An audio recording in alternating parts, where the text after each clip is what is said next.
Like everybody starts out somewheres, and then they do something, something gets done to them, it changes their life. That's called their arc. Where's my arc? When you're on your way up, everyone roots for you because you remind them of their dreams. When you're at the top, everyone tears you down because you remind them that they gave up on them. Someone once said that if all obstacles must first be removed, nothing will ever get done. So successful people are willing to think, plan, make decisions, and then take action with no guarantees. Your brain is the most powerful weapon in the world. Once you put away your phones and your computers and all that we have nowadays, yeah, it's great, we're up to date, but your brain is the only thing you have when you're going through depression, when you're going through hard times, you're going through death, real life. You can't Google that, man. And your brain is talking to you in all kind of ways, and it wants to control you and pull you in these different pockets. If you can't control your own brain and your brain controls you, you got to tell your brain where you want to go and how you want to go and how you want to get there. You got to control it. If not, it's over. If times are hard, good things nor bad things last forever. I'm going to fall. I don't want to fall back on anything except my faith. I want to fall forward. I want to be that guy who knows I may be retired from the sport or from whatever I did, but I'll be damned if you ever see me looking like shit. Be the guy who embraces hard work, the grind. Don't be afraid of being hurt. Don't be afraid of sacrificing some blood. You become very, very powerful when you overcome yourself. All those things you once cowered from, you were afraid of, when you face them eye to eye every day. Every place I went in the military, there was this ethos about how this place is, how we're gonna live, how we're gonna represent ourselves. And I saw that most people didn't live up to that ethos. Or whatever company, they had this mission statement on how we want to run our company. I made one for myself on how I want to be. And that is why if people can make up a mission statement, an ethos in which they want to live by, and every morning you wake up, you hold yourself accountable to that mission, not a company's, your own. Make up your own mission statement. What do you want to be in life? And once you do that, now you can work with somebody to get better. You can work with yourself to get better. But until you know what you want to stand for, you will always just be sitting down. You'll never stand for anything. What's that quote? If you don't stand for something, you'll fall for everything. That's it. You must be able to see it, Mr. Anderson. You must know it by now. You can't win. It's pointless to keep fighting. Why, Mr. Anderson? Why? Why do you persist? Because I choose to. Well, it's that time of year again. We start to feel real happy. Why? Because we're not going to work. If you believe in Santa Claus and you celebrate Christmas, you're looking forward to Santa Claus coming down the chimney giving you some presents. It's a real good time of year. So in that good time of year, we start to feel real good about ourselves. So I start to feel great. So we start making promises to ourselves about, hey, I'm gonna lose some weight. I'm gonna do better in school. I'm gonna be better here, be better there. But guess what happens? The real Merry Christmas happens when all of that noise is gone, it's quiet, and it's you against you, and now all those endorphins are gone. And I promise you made by getting up early and getting after it to go lose weight, study harder, guess what? It's a lot harder now. That repetition becomes a lot harder now. So a lot of us can't do things on our own. So find somebody in your life. So when you throw that towel in, they throw that back at you and say you're not done yet. You, me, or nobody is gonna hit as hard as life. Now, if you know what you're worth, now go out and get what you're worth. But you gotta be willing to take the hits. Start losing some weight. Start going to the gym. Start learning some things. And fellas, if you are not willing and able, to some degree, to protect the family that you have started, you don't have a right to have a family. Change your story, change your life. It sounds overly simplistic, but it is true. People want to know how I'm always motivated. How I'm able to just extract dopamine, the good dopamine whenever I want.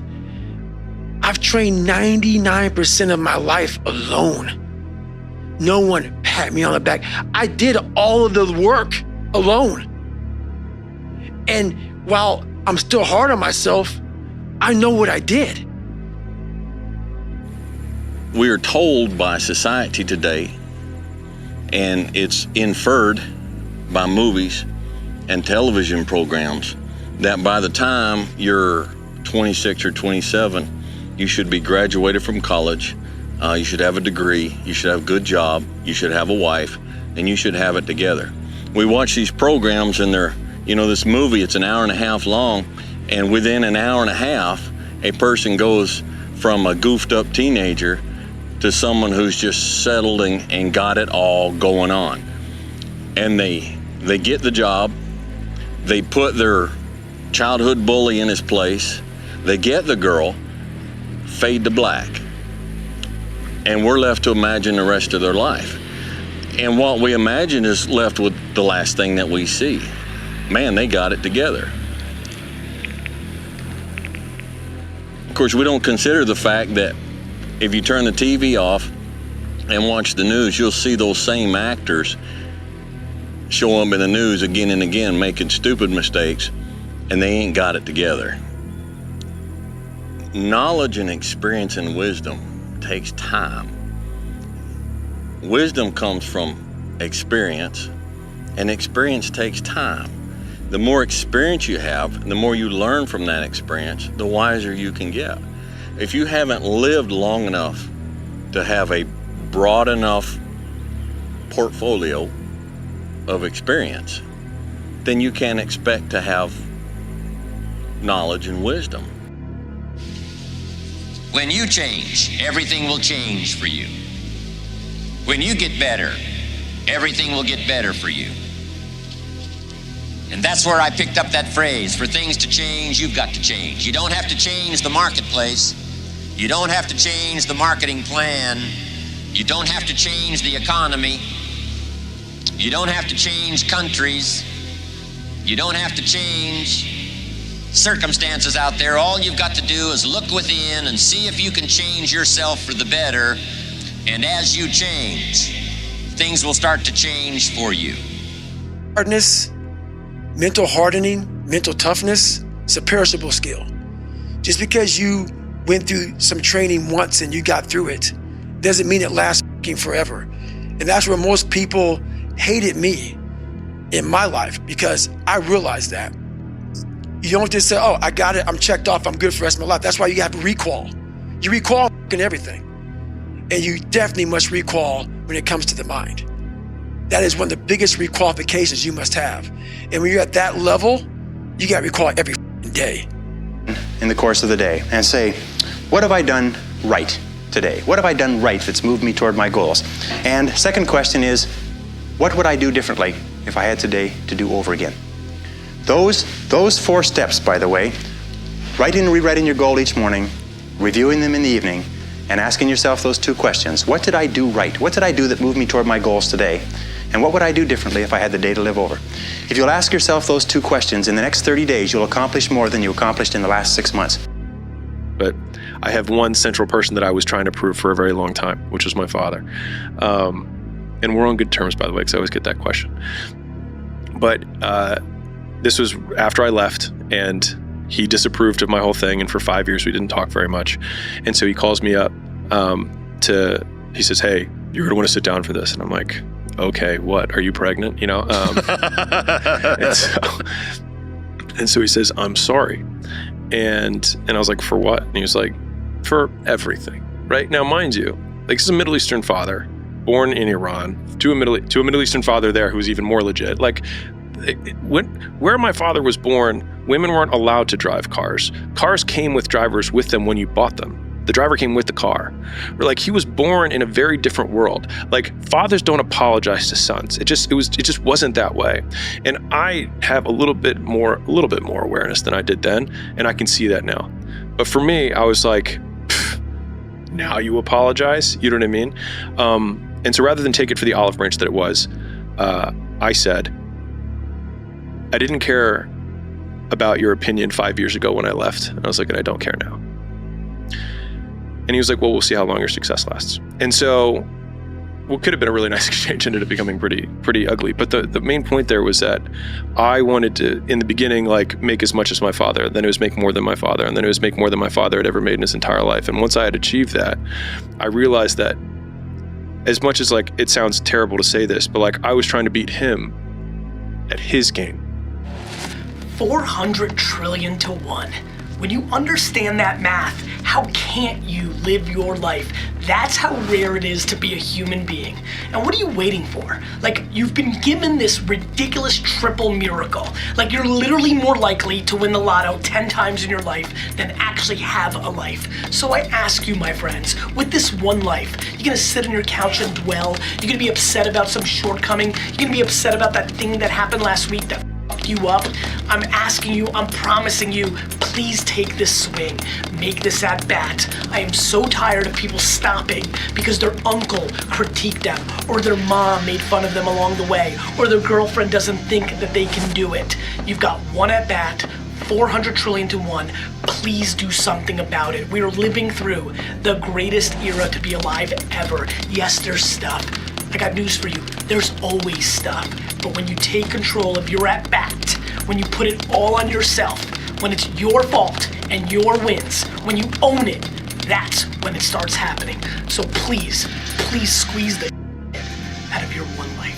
Who are you on those days you don't want to do things? It's easy to conquer when it's good weather. You got good sleep. Work's going good. The family's good. You feel great. Your body's not injured. Those are the easy days to conquer. But who are you on those days when all hell's broke loose? Your body's up. You're sore. You're depressed. You're miserable. You're not the favorite person at school. You might be getting bullied. Might be falling behind in life. Who are you on those days when shit's all up? That's the great divide. Those people who get up on those days when everything's up and still grind, that's the separator right there. Driven human beings are going to always feel like they're behind. They're going to always feel like they're not doing good enough. They're going to always feel like they're not far enough. They're going to always feel like you're losing. Look, winning, this is how it feels. 90% of the time, you're gonna feel like you're getting your balls kicked in, all right? 8% of the time, you're gonna be confused and you're frustrated. 2% of the time, you actually win. And those moments come and go, and then you're back in the 90%. And that's the reality of a winner's life. People don't understand that. They think it's all about cruising around in a cool car, having a free and happy and easy and go-lucky life. And that's not reality, because true winners are built for the fight. They're built for the battle. They don't find peace and joy and happiness in the win. They find what they're looking for in the fight. Listen to the pain. It's both history teacher and fortune teller. Pain teaches us who we are, Wade. Sometimes it's so bad we feel like we're dying. But we can't really live till we die a little, can we? The total number of people who have ever been born number's about 100 billion. No one who will ever be born will be identical to you. We're the lucky ones.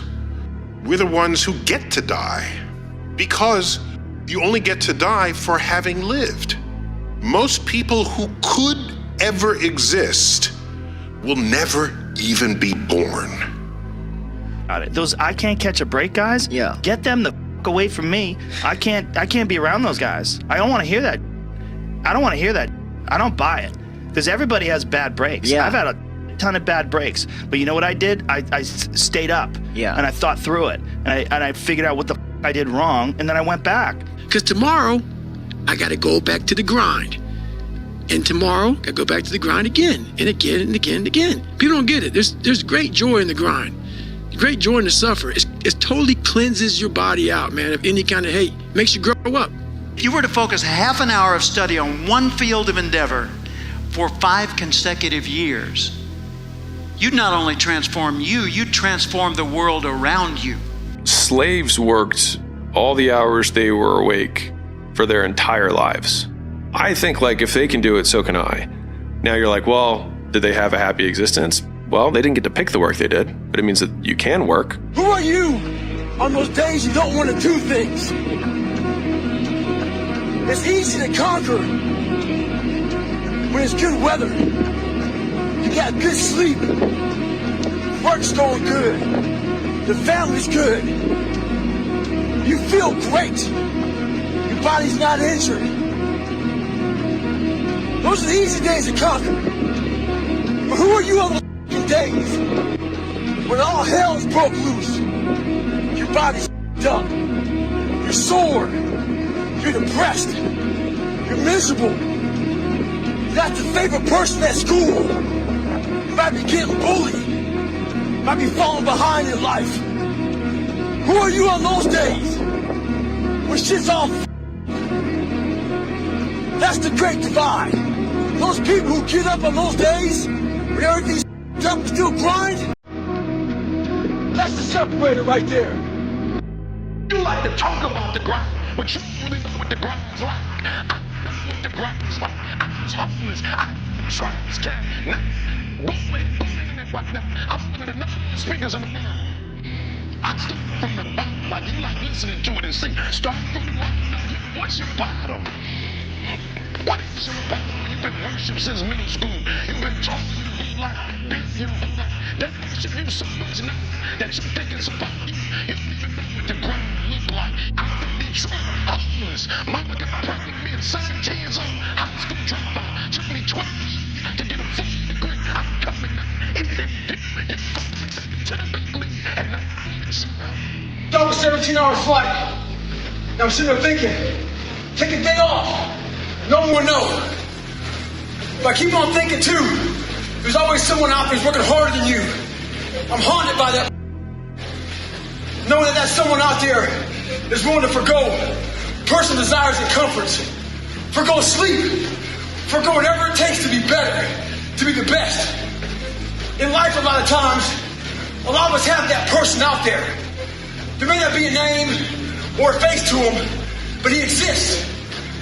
You make sure in life when they think about that person, you make sure they put a name and a face to it. You make sure the name and face is yours. You do the haunting. Get in somebody's head. Own space. In those times when you want to quit, because we're all human, you make sure you remember one thing. All those times and hours and days you sacrificed to be the best. Not the big one. Not the girl.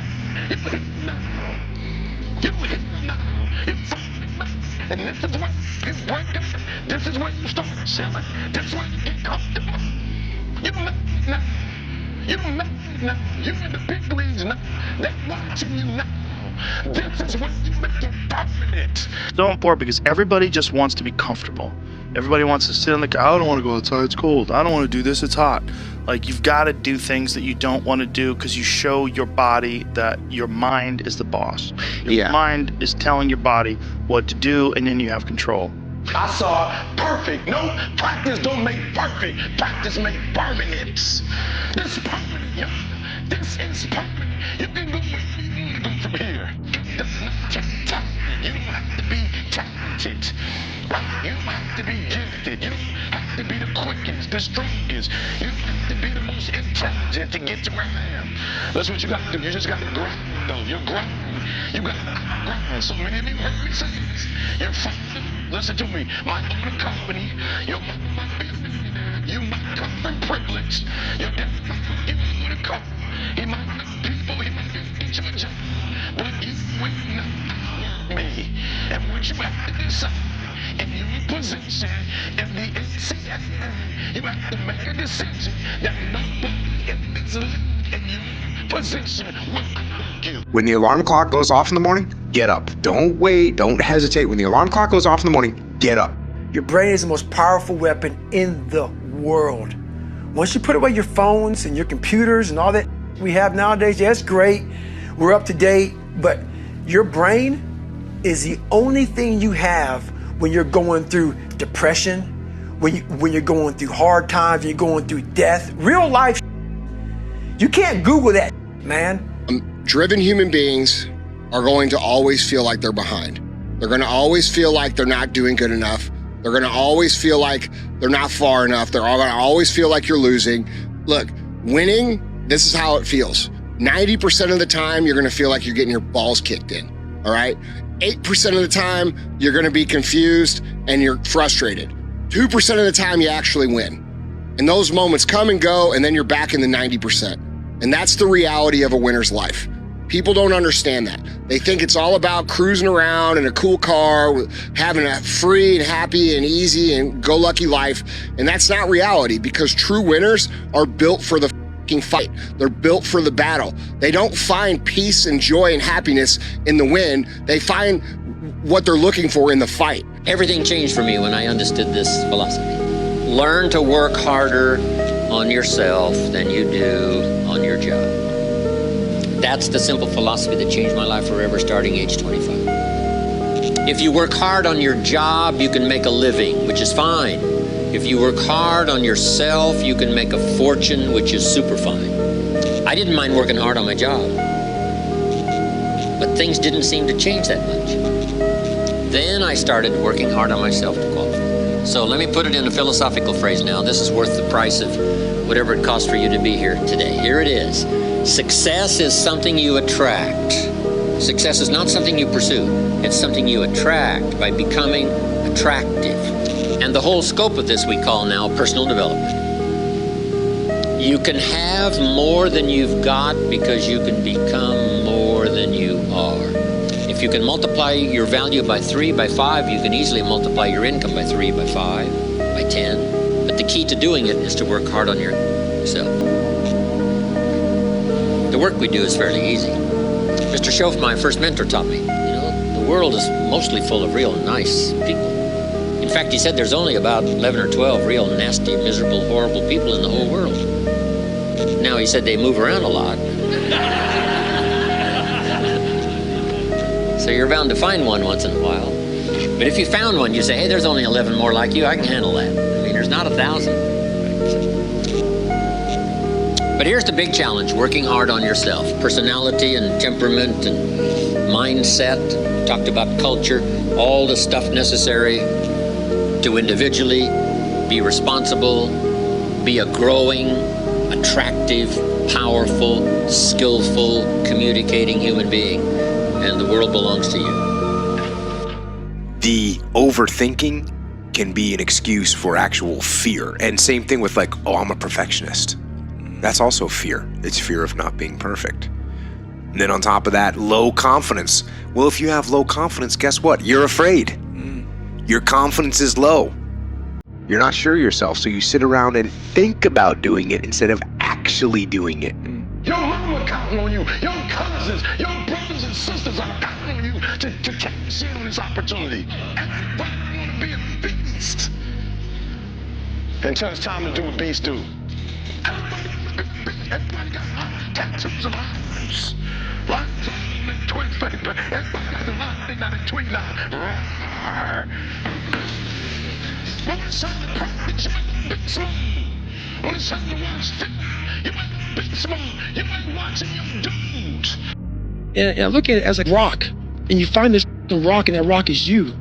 And every day you fight, not wanting to get up, and you do anyway. You chip another piece off that fucking rock, and every day you can eat the right foods, and every day you go to train, you train harder and harder and harder and harder, and you get up earlier, and all these things you do to start forming yourself. You're chipping another fucking piece of that rock off. Before you know it, you have this beautiful fucking piece of artwork that you built. But people don't, and then once you get there, you see it, and it becomes real, like, oh my God.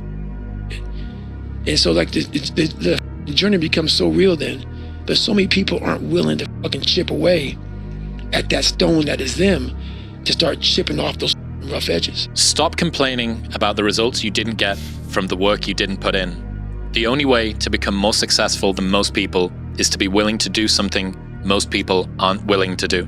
Consistency. He's like, you have to make sure that you're inconsistent. He's like, because if you are consistent and you have none of the other attributes, he's like, you still might be successful. He's like, it's very tough for people who are consistent to not be successful.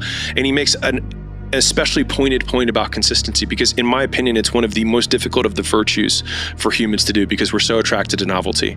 And so, like, I mean, I used to deal with this with, people on their diets all the time. I remember I ran gyms. And so someone would come in and I would always ask the question, so have you been following the meal plan? And then they would say, yes. And so then I started changing the way I asked the question. So I'd say, out of the 21 meals that you were supposed to eat, how many of the 21 did you have exactly the way it was on the meal plan? And then they would be like, oh, I mean, at least half. And they would say it as though that was a mark of success. And right now, the meal plan could be your content plan. It could be your showing up to work on time plan. It could be the time that you want to put towards your side hustle. It doesn't really matter.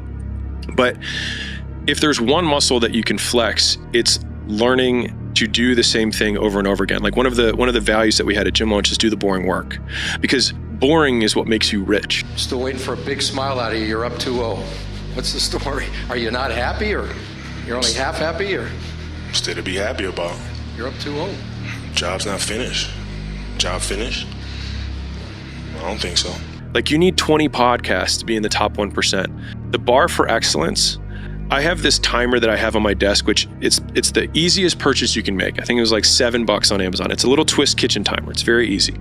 And it's been probably my biggest focus hack, to date, which is I turn it when I want to start working. And part of it allows me to think how long, I get better at predicting how long it's going to take me to do something. So I think this will take me 35 minutes. So I turn the clock to 35 and I click on, and then I start working on the thing. And the moment my phone rings or I look at Slack or whatever, I stop the timer.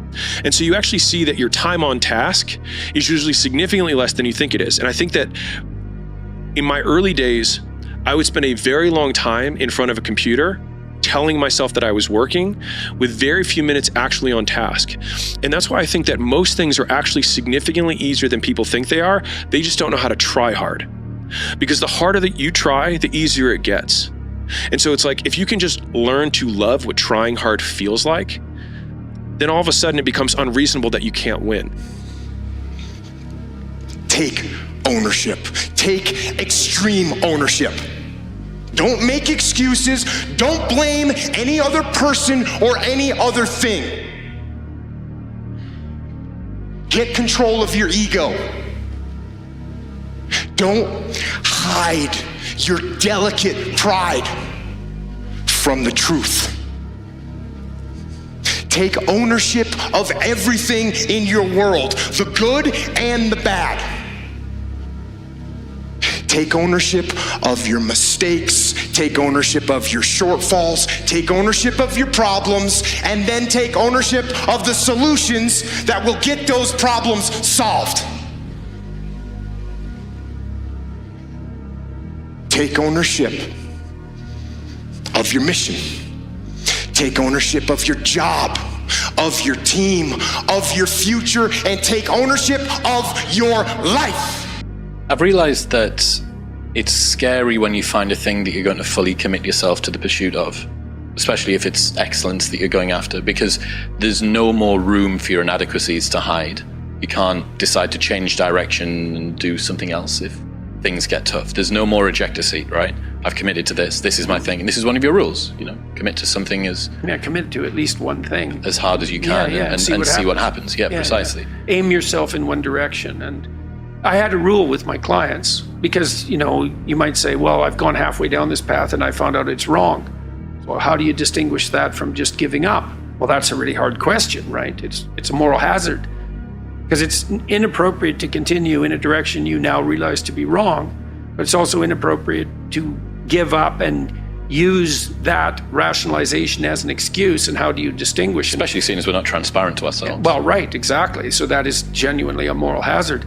So one of the principles that I tried to abide by in my therapeutic discussions was you can change course as long as the next thing you do is equally or more difficult. Because that's a check against just giving up. So you want to discipline yourself so you can get yourself organized so that you can go in a particular direction, so that when you find the right direction, you can really go in that direction. And that does require an apprenticeship of sorts. I hate that damn mentality, but I can't get a break. You aren't given any breaks in life. You make them for yourself. We are all being tested in life. While my test is different than yours, you will be tested. And how you face that test and how you overcome that test determines the rest of your life. The one mentality that you must have in life is that regardless of what's in front of you, you still must grind. I'll never be in the Olympics. I'll never be a professional athlete, but still I grind. I fail at most things I do, but still I grind. I don't want to do half the shit I do, but still I grind. And that one day, you see me down a dark alley, run at 1 o'clock in the morning, know one thing. I was grinding. Remembering that I'll be dead soon is the most important tool I've ever encountered to help me make the big choices in life. No one wants to die. Even people who want to go to heaven don't want to die to get there. Your time is limited, so don't waste it living someone else's life. Don't be trapped by dogma, which is living with the results of other people's thinking. Don't let the noise of others' opinions drown out your own inner voice. And most important, have the courage to follow your heart and intuition. They somehow already know what you truly want to become. Everything else is secondary. Life isn't fair. We have to understand that. It shouldn't be fair. It's a trial ground, it's a testing ground. It's built to make us harder. It's built to make us as strong as we can, to test us, to drive us. Mentality is the only thing that gets us through life. I was an underdog. We are all underdogs in life. Even the baddest person in the world should think that way. So you should always have I've never arrived mentality. And the can't hurt me mentality is no matter where you come from, the sewer or wherever you think you're from. When I got out of the sewer, I got to the road and looked around and said, can't hurt me. Nothing should be able to hurt you. If you believe that, it starts to become true. I have nothing going for me. I have no advantages. I have nothing to my name. I have no money. I have no network. I have no resources. It also means that you have nothing to lose, which makes you incredibly dangerous. And I think people wildly underestimate how many shots on goal you can take when you have nothing to lose, because the worst case scenario is baseline, is where you're currently at. It's like going to the casino, playing craps, but they say that you can just keep playing until you win, but people are afraid to roll. Is there any limit to your ambition? No. Or any limit to what you think you can achieve? No. Well, no. Because I think right now, if I was to quit rapping and I said I want to go to the NBA, I would be in the NBA. No, you wouldn't. Yes. No, you wouldn't. Yes, I would. No, you wouldn't. Yes, I would. Why would you think you could make it to the NBA? Because I think I could do anything. He's the biggest man I've ever seen. I wouldn't want to fight him. That's why no one will remember your name. So never give up. Without commitment, you'll never start. But more importantly, without consistency, you'll never finish. It's not easy. If it was easy, there'd be no Kerry Washington. If it was easy, there'd be no Taraji Henson, P. Henson. If it were easy, there'd be no Octavia Spencer. But not only that, if it were easy, there'd be no Viola Davis. If it were easy, there'd be no Michael T. Williamson, no Stephen McKinley Henderson, no Russell Hornsby. If it were easy, there'd be no Denzel Washington. So keep working, keep striving, never give up, fall down 7 times, get up 8. Ease is a greater threat to progress than hardship. Hey, Derek in the back, you won the Rookie of the Year award. You made your first All-Star team a year ago. Now people around the league are talking about you taking the next jump to becoming a top 10 player in the league. I know you've never been one to back away from a challenge. What kind of expectations do you set for yourself individually going into year 3? It's high. The way I look at it within myself, why not? Why can't I be the MVP of the league? Why can't I be the best player in the league? I don't see why. Why can't I do that? I think I work hard. I think I dedicate myself to the game and sacrifice a lot of things at a young age. And I know that if I continue to do good, what I can get out of it. And if that's me going now or doing whatever, I'm willing to do it because I know that in the long run, it's going to help me. Winners don't make excuses when the other side plays the game. Tired, 14 days, 13 days, whatever the hell it is, don't mean nothing. Tired is only in the mind. You tell yourself you're tired, you're gonna be tired. I don't get tired. I knew he's gonna wild out and he's gonna do something crazy. Everybody wants to know what I would do if I didn't win. I guess we'll never know. We have two voices in our mind, and boy, I know they're f***ing true. I've heard them. I hear them now. And they're real. It's that one voice. That voice I used to love to hear, that we love to hear. It's that soft motherfucking voice that says, it's okay. It's that coddling voice.